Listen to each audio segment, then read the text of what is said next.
Hi guys, welcome back to yet another fun DIY refitting good old Athena video. In last weekend's video I finished building the first half of a mold of Athena's rudder, and that turned out to be a somewhat time-consuming job. Between all the fairing and an 18-hour long day of building the potting board, getting the rudder waxed and PVA'd, spreading out the mold resin and laying up glass, last week was a fairly busy week. In this video, I'm going to stiffen up that first part of the mold and build the second part of the mold.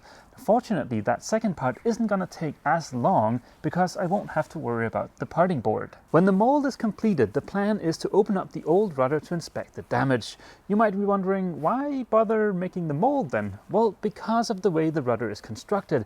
I'm pretty sure it's going to be a destructive process taking that rudder apart, meaning I'm not sure there's going to be an easy way for me to put it back together again. And if that happens, or if there's a lot of corrosion inside the rudder, well, then I have the mold and I can just build a new rudder. Having seen the amount of rust that was oozing out of the rudder, I think I'm going to have to build a new rudder, but time will tell and we'll know in a week or two. I feel kind of bad leaving Athena all alone here in the cold yard, but in about a month and a half it'll be warm enough for me to start working on the structural issues inside the boat. So for now, let's just leave her here and head up to the workshop. Welcome back to the workshop. Now, who is ready to getting back to working on the mold? I know the two of us have been looking forward to that. Yesterday, Cement Boat Guy and I attempted to flip the rudder, and that didn't quite go according to plan. I wasn't planning on separating the mold from the rudder until after I'd laid up the second half, but when we started moving around the rudder, the mold just kind of popped off of there. The instructions I'm following specifically says not to do that, but I think we'll be okay. It's just very important that I get the rudder lined up precisely in the mold before laying up the second half. The upside to my little mishap is the fact that I got to check out the inside of the mold, which doesn't look bad.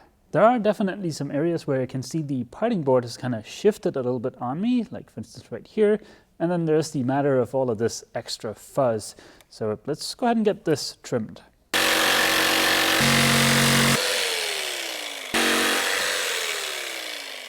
I would say this is starting to look pretty dang spiffy, but as soon as I got this off of the rudder, I noticed something. The mold is very flexible, and I'm not sure that's a good thing, so let's see what we can do to remedy that.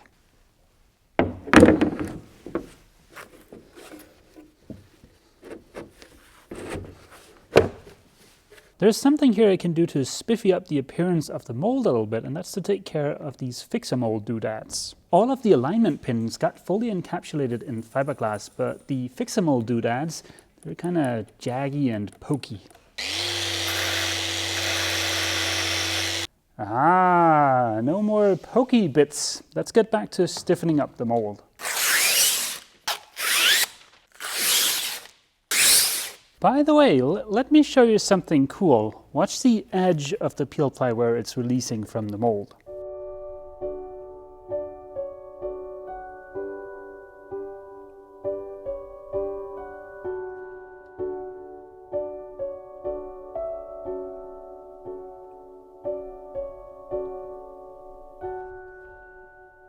How freaking cool was that little mini lightning show? And I got to test out the 180 frames per second feature on my GH5, which is also very cool. But let's get back to the task at hand.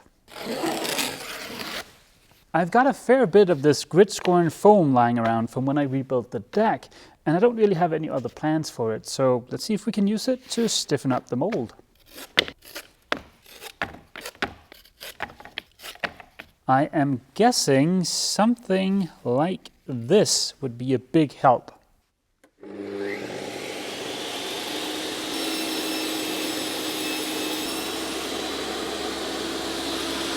This thing is starting to look pretty cool. Am I overdoing this? Yes, clearly there's no doubt about it. I could have used half-rotten plywood instead, but this is more fun. I've angled these so that it's easy to lay up fiberglass. This way, I don't need to worry about fillets. I've gone ahead and mixed up some thickened epoxy so that we can get the foam adhered to the mold. So let's get squirting. It's not really important for what I'm doing here, but had this been the deck, then I would take more care to fill all of the gaps. Otherwise, you lose roughly 20% of the strength in the centered construction. At least that was the rule of thumb I got from the manufacturer of the foam when I talked to them before replacing the deck.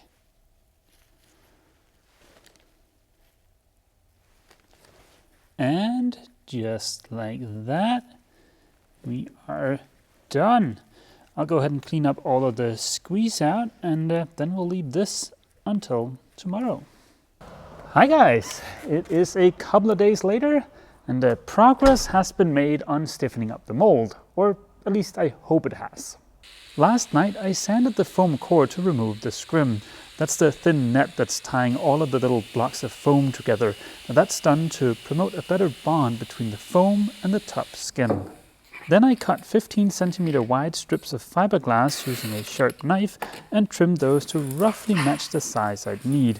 Cutting the fiberglass with a knife was a tip I got from Cement Boat Guy, and it worked out amazingly well, but it does require a very sharp knife.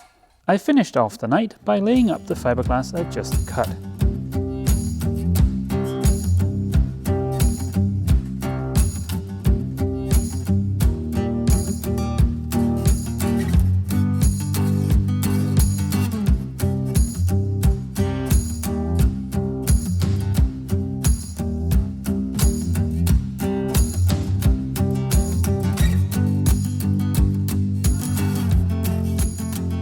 The mold has gotten a nice boost of heat over the last 8 hours, so let's check to see if it's stiffened up.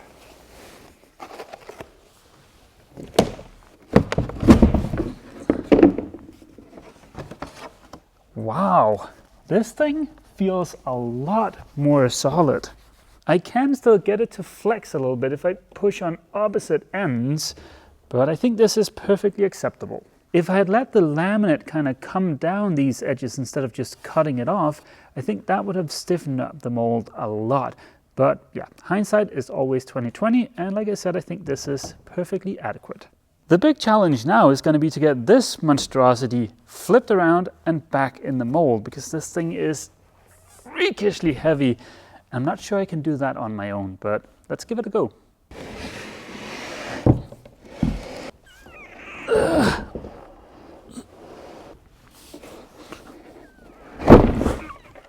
Whoa!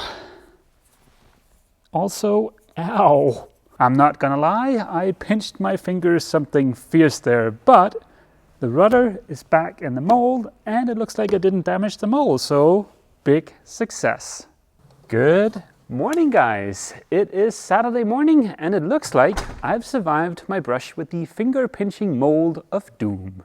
The doctor assures me the risk of amputation is minimal, but what the heck does he know, right? I'm kidding. All I got was this little squeezy thingy on my finger. It's fine. Anywho, after that incident with the finger pinching mold of doom, I proceeded to fill the tiny gap between the mold and the rudder with some more of that blue Play-Doh from last weekend. This time around, it went a lot smoother. I rolled it out into a kind of a thin strip and warmed it with my hands, and it was much easier to apply. On to the waxing. This time I only applied 2 coats, but other than that, the procedure was the exact same as last weekend. And then finally on to spraying PVA. This time around I attempted to go a little bit lighter on the PVA and only applied 3 coats. And that brings you guys up to speed. Here the rudder is, all PVA'd and ready for me to start laying up the second half of the mold.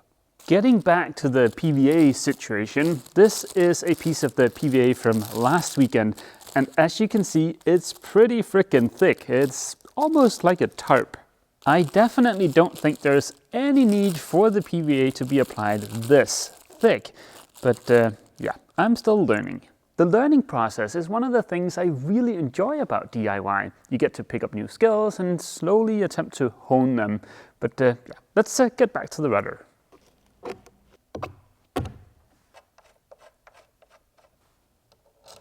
This time around, I'm gonna fill these little voids here on the Fix-A-Mold doodads with some of the Play-Doh. My plan is simply just to lay up fiberglass over these. If I ever need them, I will have to open them up, the holes here, but that should be easy to do.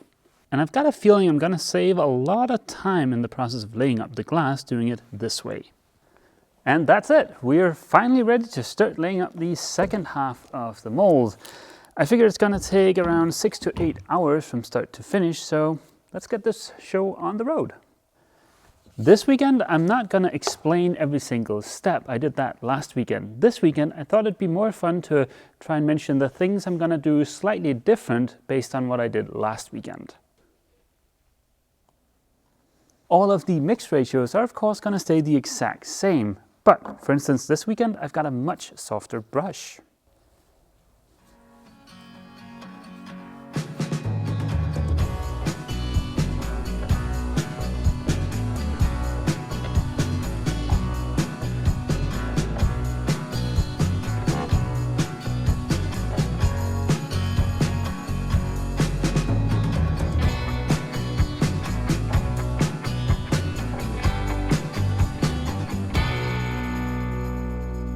Well, that was pretty easy.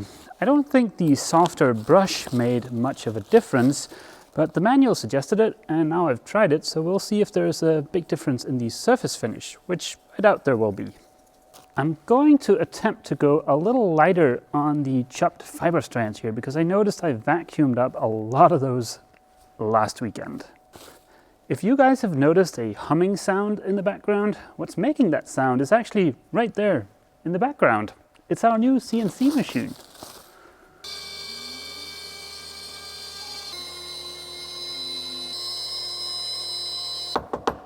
And now we've got one of these doohickeys. Having this in the workshop is going to be awesome, and I've got some pretty cool plans that I'll be able to show you guys hopefully in about 3 weeks. Right now we're playing with the idea of building a much larger CNC machine that I could use to rebuild the interior of Athena with. That would be a lot of fun, but that's a story for another time. It's been an hour and a half and this thing is good to go. Let's get the coupling layer on here.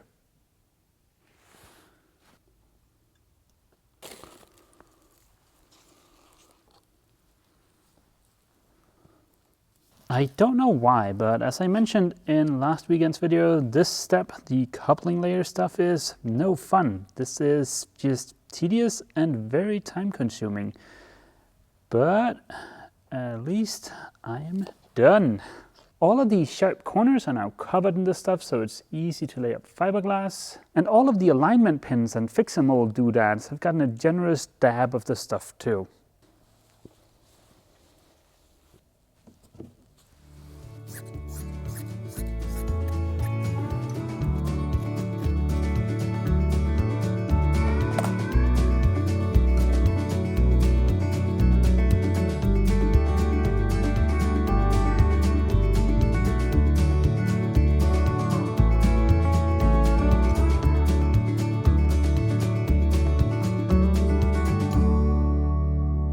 It's about 3.5 hours later and I am done laying up glass. Now we just need to add the foam. I cut all of the foam while I was waiting for the mold resin to gel, so it's just a matter of just breaking the edges here so that it's a little bit easier to lay up glass and getting them onto the mold. Because I want to be able to pull the mold apart tomorrow, I won't have time to adhere the foam to the mold, come back when that's cured, sand it, and then glass over the foam. So I'm going to have to leave the scrim on here, but for this, that's fine. Even though I'm cheating a little bit and leaving the scrim in place, I am still going to fill all of the gaps with thickened epoxy and use thickened epoxy to adhere the foam to the mold. Truth be told, I think just the thickened epoxy and the foam is plenty strong, but yeah, let's just go ahead and do this. You guys have already seen me lay up the foam on the other side of the mold, so I spared you the misery of this side. Remember when I said it would take 6 to 8 hours to finish this side of the mold? It ended up taking 9 hours, but that's pretty close. I'm gonna leave this overnight, blast it with some heat, and then hopefully tomorrow we can open up the rudder. Good morning, guys. It is Sunday morning. Today is the day if separating the mold is going to make it into this video. So let's see how that second half is doing. The instructions call for the mold to sit at room temperature for 24 hours before attempting to open it. Now, it's only been 14 hours since yesterday, but I've given it a nice little boost of heat. That feels pretty solid to me. Let's go ahead and uncover this. It seems very likely that I've epoxied the top part of the mold to the bottom part of the mold here on the edge. So let's just go ahead and sand all of this off and see if we can open it up. Dang it, I think that answers that question. The epoxy is definitely not fully cured yet. Dann haben wir anderen Methoden. Run, run. I've trimmed the mold, but the flanges here, they still feel a little soft to me. So I'm gonna give the mold another boost of heat and we'll check back in with it in a few hours. It's been about 3 hours. Let's see how this thing is doing. It seems a little harder, so let's go ahead and see if we can get these two separated. I've got these little red parting wedges, so let's see if we can get those in here.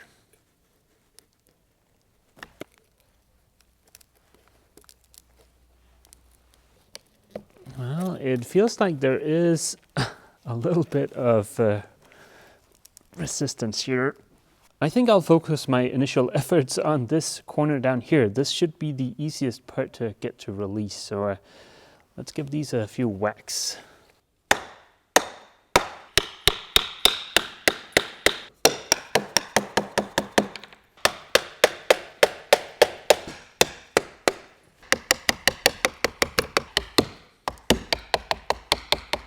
Oh, I can feel the suspense building. I can see in this end, the rudder has let go of both the upper and lower part of the mold, so let's just keep going. Oh, ta-da! How freaking awesome is this? I mean, I've got about 2 weeks worth of work into this thing now, so I'm happy it turned out good. And the top part of the mold seems super rigid. A quick bit of cleanup, and I think this is going to qualify as a 9 on the spiffiness scale. Through a quick bit of teamwork and a lot of brute force, we managed to separate the rudder from the bottom mold, and now here I've got 2 halves of a mold for a new rudder. As you can see, the one over here has kind of a matte look to it. That's because the wax and the PVA is still on here. Once I remove that, it should look like the one over here. The crazy thing about PVA is how water soluble it is. This is a piece I've just pulled off of the mold, and this is just regular water. And it just kind of melts away.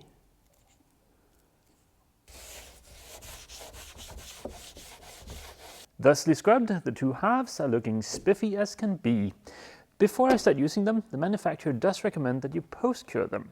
Certain types of epoxies, usually high-performance epoxies, requires a post-cure to reach their full potential.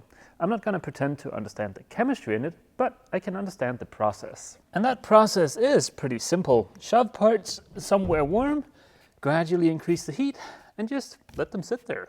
In this case, we need to ramp up the temperature to 60 degrees Celsius and leave the part sitting there for 15 hours. Sweet dreams, Moldy McMolderson.